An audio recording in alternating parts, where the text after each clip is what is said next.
mag-adjust ka. Dalawang video to ha. Kinat ko lang 20 minutes na eh.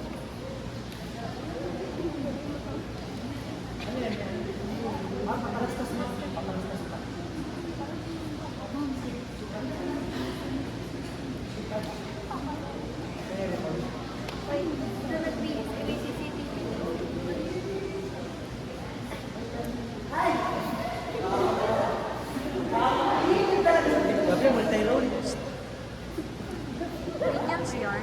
Really?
May lisensya, may rehistro.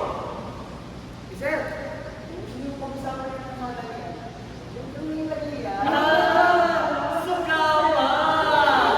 Sir, dami yung mo, sir. Sir, sabihin niyo nga po sa amin yung violation. Sir, illegal parking, sir. Bakit mo wala na dyan? Grabe, ano illegal parking? Hindi mo pala sa amin, sir.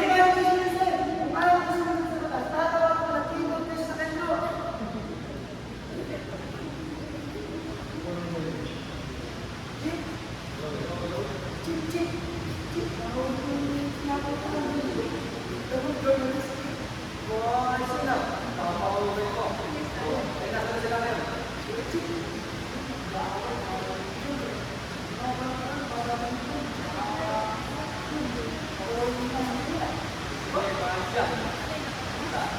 Bahala sa'yo.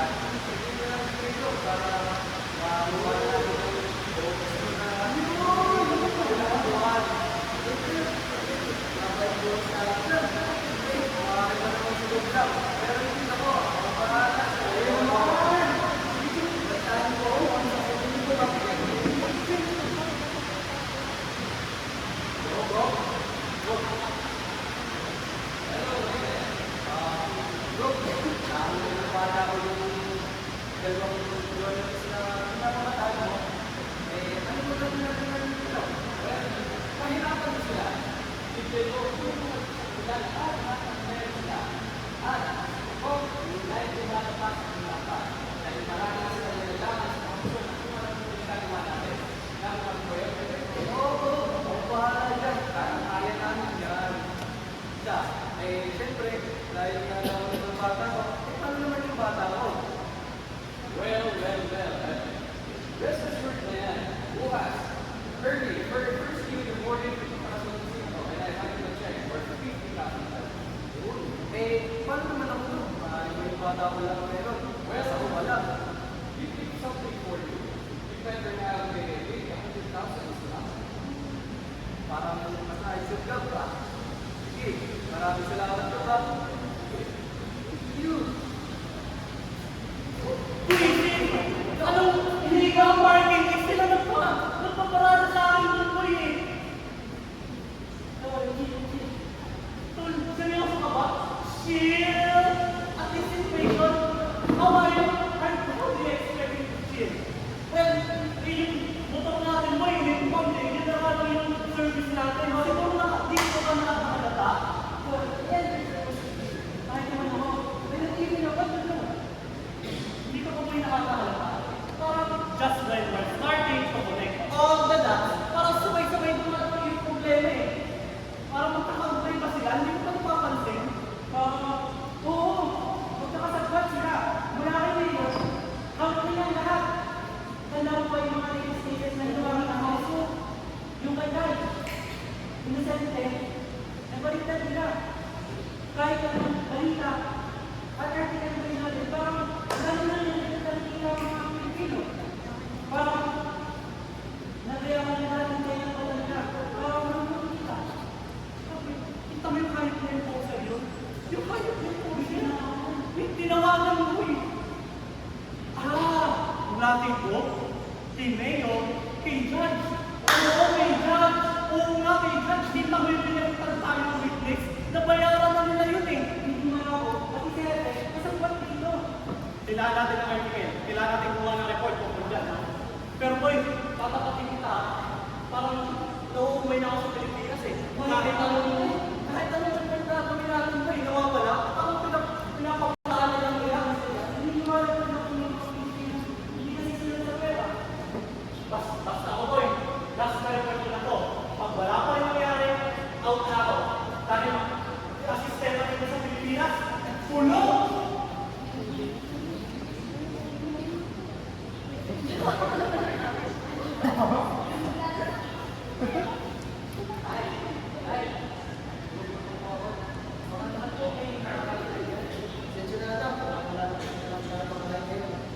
It is truly unfair living in this country right now. Everything is heavier than it should be. Sometimes, it's just so cruel. Wala akong mayroon na pagkain sa hapag na dapat sana ay puno. Wala akong pambiling gamot na para sa aking anak. Hindi ko rin mabigay yung mga simpleng pangangailangan niya. Hindi ko rin mabigay yung mga simpleng bagay na gusto niya. Even small things that should be basic, nagiging luxury na ngayon. Yung mga pwede po ba, na nagtatanong paulit-ulit every time na nauuwi na lang sa anak, pasensya na, walang-wala na kasi talaga si tatay. And no matter how hard we try, we're still here, still suffering, pinipilit at kinakayang labanan ang kahirapan. Ang hirap na rin isang kakailangan. Kailangan mo makipagsapalaran.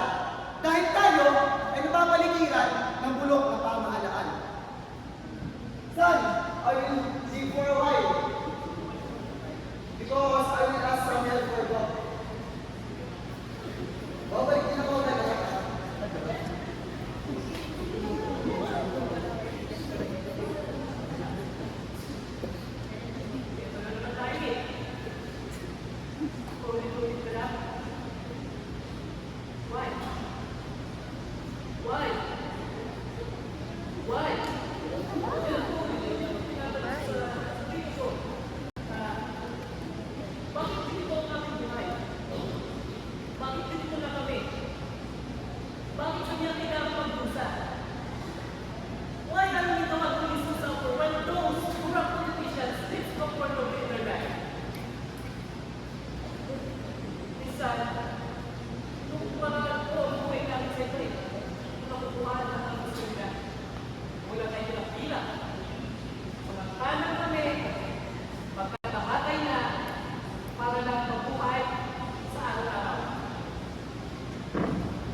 Hindi yung Hinayman family. As I don't know what to do, I now I am not going to do it. Go! I will do everything, no matter what it costs me. Well, you know, you're very lucky. Because I have something to do. When I can give every necessities that your family requires. But in exchange of, I want you to kill somebody. And that somebody will be this young man.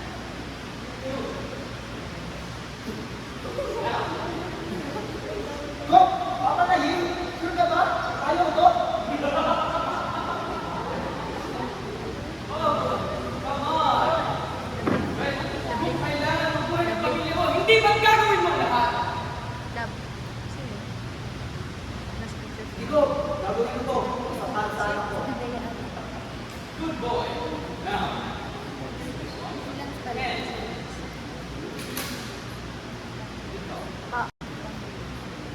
Kanina may 20 na, tas 13, 33.